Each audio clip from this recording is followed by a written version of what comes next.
Bismillah walhamdulillah wassalatu wassalamu ala Rasulillah wa ala alihi wa sahbihi wa mawalah.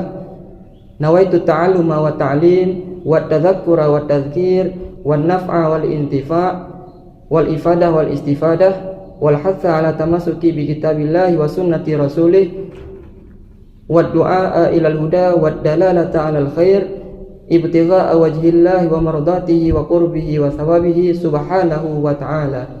Amin ya rabbal alamin.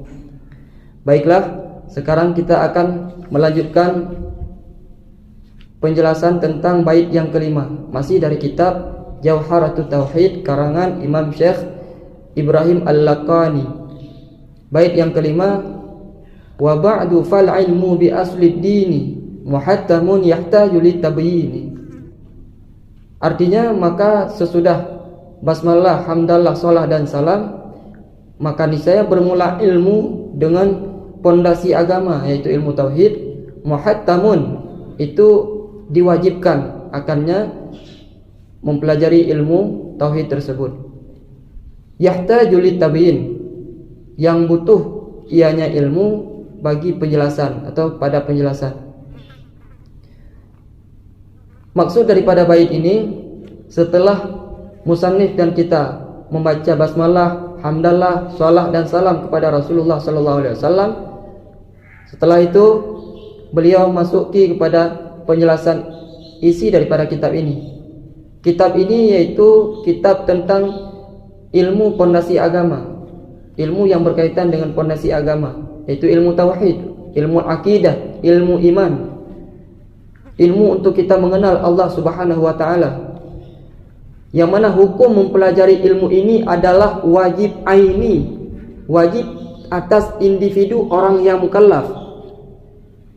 Orang yang mukallaf akan kita jelaskan nanti, yaitu orang yang baligh dan berakal, yang telah sampai dakwah ajaran Nabi Muhammad SAW kepadanya, dan dia juga tidak cacat dari lahir, sempurna fisiknya, bisa diajari, bisa untuk diajarkan bagaimana tata cara mengenal Allah Subhanahu wa taala, beribadah dan sebagainya. Orang mukallaf semacam ini, orang yang ditaklifkan dalam syariat sebagaimana yang akan kita jelaskan nanti, maka wajib aini terhadap dia untuk mempelajari ilmu tauhid ini. Tidak ada keringanan, wajib dipelajari. Namun ilmu ini yahtaju litabyin, harus butuh kepada yang namanya penjelasan lebih dalam dan pembahasan lebih luas agar kita semua paham. Karena ini merupakan ilmu yang wajib dimengerti dan mesti dipahami oleh setiap individu kita orang yang mukallaf. Nah, sekarang kita akan menjelaskan perkata atau perkalimat yang terdapat dalam bait tersebut, yaitu wa ba'du fal ilmu bi aslid dini muhattamun yahtaju litabyini. Yang pertama di sini dijelaskan wa ba'du kalimatun yu'ta biha lil intiqali min uslubin ila akhar wal wawu qa'imatun maqama amma li'anna al-iqtida'a bihi sallallahu alaihi wa alihi wasallam indama kana yaquluha fi khutabihi aw fi rasailihi la yatimu illa bil lafdhi alladhi qalahu wa huwa fi aktsari min 30 riwayatan annahu kana yaqul amma ba'du واختلفوا في أول من قالها وذلك على 8 أقوال نظمها بعضهم فقال جرى الخلف أما بعد من كان بادئا بها عد أقوال وداود أقرب ويعقوب أيوب الصبور وآدم فقس فسحبان فكعب فيعرب والمشهور أن أول من بدأ بها داود عليه السلام وهي فصل الخطاب الذي أوتيه. Jadi yang pertama yang akan kita jelaskan adalah kalimat wa ba'du. Jadi makna wa ba'du di sini dijelaskan, kalimat wa ba'du itu digunakan untuk menunjukkan perpindahan daripada suatu uslub kepada uslub yang lain, suatu bentuk sirah kepada sirah yang lain, daripada suatu bentuk pembicaraan kepada pembicaraan yang lain. Misal dari mukadimah kepada isi pembicaraan. Misal dalam khutbah, dalam tulisan, dari mukadimah kepada isi, maka untuk membedakannya disebutlah dengan ba'du di tengah-tengah. Adapun waw yang terdapat dalam kalimat wa ba'du dalam bait ini itu berada di posisi amma. Dasarnya amma. Karena kita mengikuti Rasulullah SAW ketika dalam khutbahnya dan dalam tulisan surat yang beliau kirim kepada para penguasa pada saat itu, maka dalam khutbah dan dalam surat-surat beliau tersebut beliau mengucapkan kalimat amma ba'du, yang mana lebih dari 30 riwayat yang menyatakan Rasulullah dalam khutbahnya dan dalam tulisan surat yang dikirim kepada para penguasa dan raja pada saat itu untuk masuk Islam, itu beliau memisahkan antara mukadimahnya seperti basmalah, hamdalah, salah dan salam. Setelah itu sebelum masuk kepada isi, beliau pisahkan dengan amma ba'du, amma ba'd.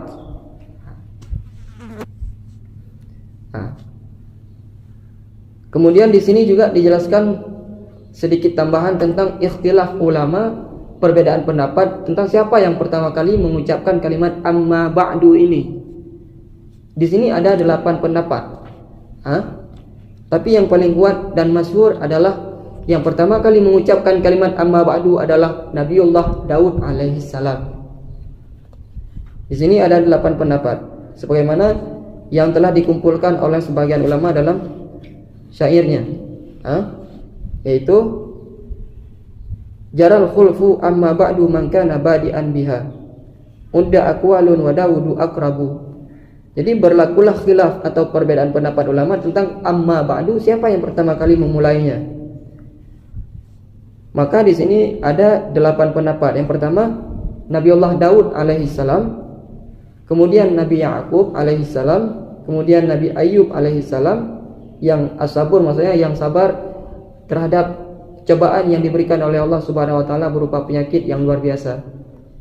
Kemudian yang keempat Nabiullah Adam, kemudian Husun, kemudian Suhbah, kemudian Ka'ab, kemudian Ya'rub. Ini 8 pendapat yang dinyatakan oleh ulama pemula dari kalimat amma ba'du. Tapi yang paling masyhur, yang pertama kali memulainya adalah Nabiullah Daud alaihissalam. Kemudian setelah wa ba'du dilanjutkan dengan kalimat fal ilmu. Di sini ada kalimat al ilm. Apa maksud al ilmu itu?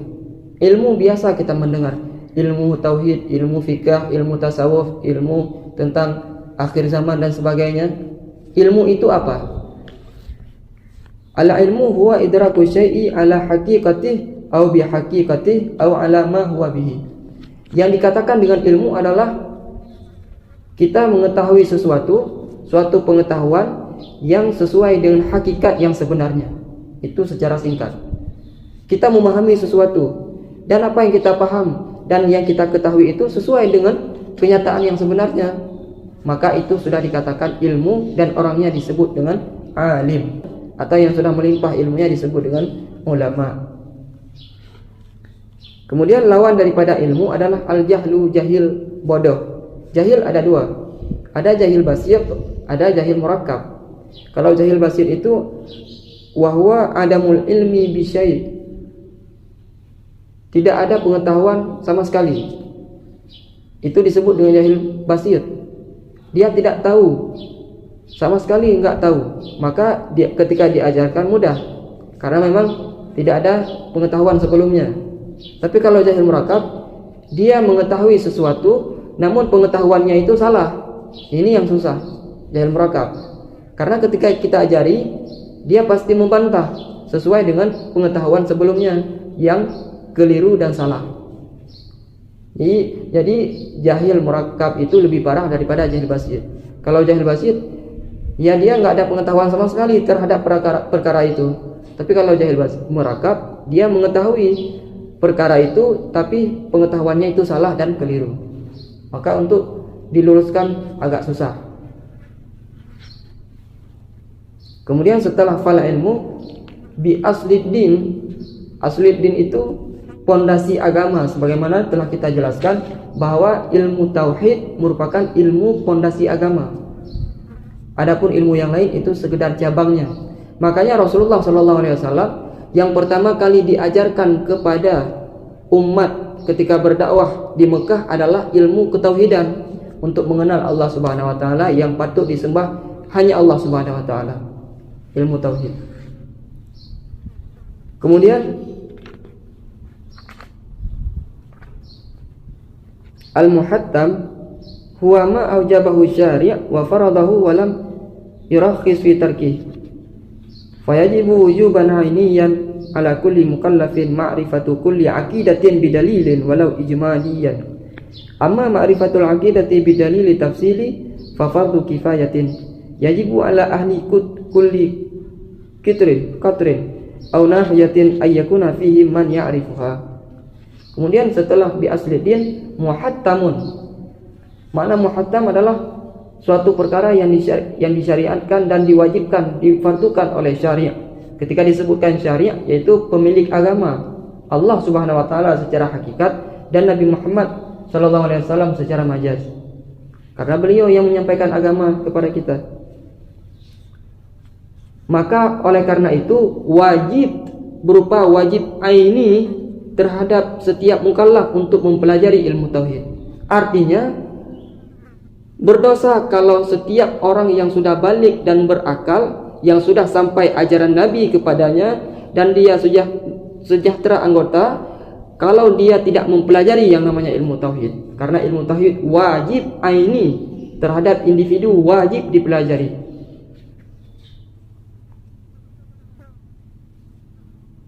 Wajib dipelajarinya berdasarkan dalil. Kalau tidak akan termasuk dalam kategori mukallid, orang yang imannya taklid. Yang akan kita jelaskan nanti perbedaan ulama tentang masalah orang yang imannya taklid. Jadi harus kita mengetahui sifat Allah, baik yang wajib mustahil harus, begitu pula para rasul secara dalil, berdasarkan dalil, walaupun dalilnya ijmali, yaitu dalil secara global, tak masalah. Yang penting harus berdasarkan dalil, jangan ikut-ikutan. Adapun dalil yang tafsili, yang terperinci, itu hukum mempelajarinya adalah fardu kifayah, bukan fardu ain. Yang wajib dipelajari secara aini, wajib aini adalah dalil yang ijmali, akidah berdasarkan dalil yang global. Makna fardu kifayah, sebagian saja yang mempelajarinya, maka yang lain sudah terlepas daripada dosa. Maka wajib terhadap penuntut ilmu, orang yang alim, yang zaki, yang cerdas, untuk mempelajari ilmu tauhid ini berdasarkan dalil yang tafsili, yang rinci, yang detail, agar yang lain tidak berdosa. Yang ada di kampung kita ini semuanya terlepas daripada dosa, maka kita wajib mempelajarinya. Kemudian setelah muhattamun yahtaju lit tabyin, butuh kepada penjelasan. Maksud tabyin di sini apa? At-tabyin lugatan at-tawdih, wa huwa huna dzikrul aqaid ma'a adillatiha wa raddu syubuhil waridati ala tilkal adillah. Wa dalil huwa ma yahsulu bihil yakin awil ilm awil dhanni bi syai'i.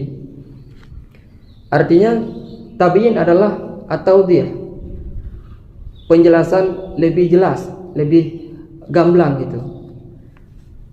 Adapun itu secara logah. Adapun secara istilah yang dimaksud di sini adalah butuh kepada tabyin. Tabyin di sini apa? Yaitu menyebutkan akidah beserta dalilnya. Akidah yang kita kenal dengan i'tiqad 50 itu disebutkan beserta dalilnya. Wujud, qidam, baka dan sebagainya, dalil masing-masing daripada sifat atau akidah tersebut disebutkan di sini nanti insyaallah. Kemudian menolak syubhat-syubhat yang datang menentang dalil tersebut, itu juga akan disebutkan di sini. Maksud daripada dalil apa? Dalil adalah sesuatu yang menghasilkan keyakinan atau ilmu atau ghalabatul dzan, sangkaan yang kuat. Jadi dengan adanya dalil, maka keyakinan kita akan kuat dan ilmu dan kita akan mantap insyaallah. Misal kita mengetahui Allah itu wujud, dalilnya apa? Nah, ketika kita mengetahui dalil, maka keimanan kita bahwa Allah itu wujud, ada, itu akan semakin kuat dan mantap. Nah, itu fungsi daripada dalil. Adapun dalam kitab lain sama juga, misal dikatakan definisi dalil itu adalah al-mursyid ilal matlub. Sesuatu yang menunjukkan kita pada perkara yang kita tuju, yang kita inginkan. Kita ingin mengetahui siapa pencipta alam ini, apakah ada Tuhan itu, dan sebagainya. Maka didatangkanlah dalil. Ini dalil terhadap adanya Allah Subhanahu wa taala. Maka dengan adanya dalil itu kita sampai pada tujuan, yaitu ingin mengetahui apakah Allah itu ada. Maka jawabannya Allah itu wajib ada. Kalau ada yang mengatakan Allah itu tiada, maka tidak bisa dibenarkan sama sekali.